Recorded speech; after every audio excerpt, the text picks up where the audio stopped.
Dear law student, should you skip classes during law school? My name is Marco Brown. I own Brown Family Law in Salt Lake City, and my answer is you should not. Okay.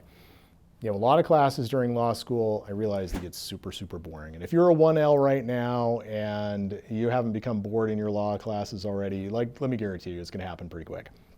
And then you're going to get to your third year of law school and you're going to think to yourself, why am I here? This is literally the most useless and boring year of school I've ever had in my entire life. I, on a personal level, do not understand why we have the third year law school. I think we should just get out after year two and do like a clerkship or something. I just don't think it's worth it. But whatever, they make us go through 3 years, so you got to suffer through it.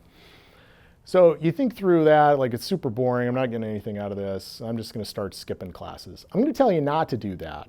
Okay, you certainly can, you're an adult, you can do whatever you want. But how you do anything is how you do everything. Okay, so if you start skipping out on classes in law school, there's a greater chance that you're going to start coming to work late when you're an attorney. There's a better chance that you're going to start skipping days as a lawyer, calling in sick when you're not actually sick, and doing these types of things. And that probably starts pretty quickly when you become a lawyer. So again, how you do anything is how you do everything. So treat law school like it's your job, because it is. It's 3 years and that is your job. And you should become as good at it as humanly possible, and you should be as consistent at it as humanly possible, because that is going to translate over into your career as an attorney. Now, what I can tell you on a personal level, I made a pact with myself that I was going to attend every class in law school, because I had not done that in college, and I had certainly not done that in high school.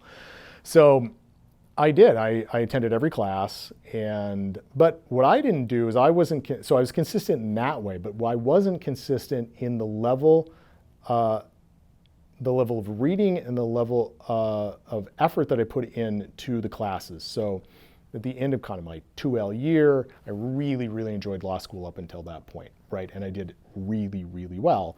And then I got to the third year and it dropped off. And I ended up graduating with honors, but I certainly didn't graduate where I could have graduated, right? Because I had slacked off. And then when I became an attorney, I realized that how I did anything is how I did everything. And I started doing that as an attorney in my first job. And then I had to catch myself and think, no, I'm not going to do that. I'm going to perform the best I can. And then I started my own law firm. And I really had to transition and ensure that I didn't backtrack and I didn't take time off, because at that point it was just me. And if I took time off and checked out, I was not going to do well for my clients, and they were going to be prejudiced, right? But it was hard because I let myself take my foot off the gas that third year of law school, and I realize now that I should not have done that. I should have tried as hard as I possibly could, because that would have translated into my career as an attorney and probably saved me a little bit of time. So that's why I tell people, hey, look, don't skip out on classes. Try really hard in law school, because how you do anything is how you do everything. Okay, thanks for your time. We'll talk to you later.